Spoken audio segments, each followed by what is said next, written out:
ప్రాణం ఇక్కడే ఉంటుంది.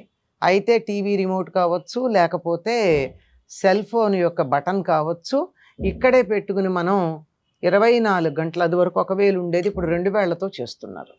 అటువంటిది ఆ విధంగా 24 గంటలు యంత్రాలతో గడుపుతూ మనుషులు కూడా యంత్రాల్లాగా తయారయ్యారు. ఇందాక మీరన్నారు నలుగురు, ఆరుగురు అని. నలుగురు, ఆరుగురు ఎక్కడున్నారమ్మా కుటుంబాల్లో?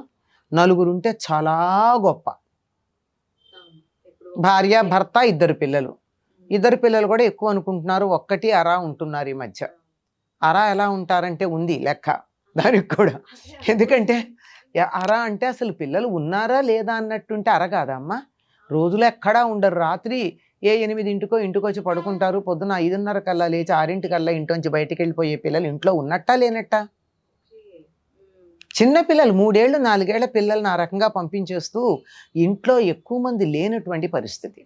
అటువంటప్పుడు ఏమవుతుంది, ఉన్నా కానీ ఈ ఒంటరిగా ఉండి యంత్రాలతో మన జీవితం గడపడం అలవాటైపోయి మనుషులు కనపడితే అదొక రకమైనటువంటి ఎలర్జీ టువర్డ్స్ హ్యూమన్స్ వచ్చింది చాలామందికి. వాళ్ళతో మాట్లాడకూడదు, ఎందుకు వచ్చింది అని. ఇంట్లో వాళ్ళు కూడా ఒక గదిలోంచి ఒక గదిలోకి వెళ్ళి మాట్లాడుకోవాలంటే సెల్ ఫోన్స్ వాడుతున్నాం, మనం గమనిస్తూ ఉన్నాం. అందులో ముఖ్యంగా పిల్లలు, టీనేజ్ దాటిన పిల్లలు కనుక ఉన్నట్టయితే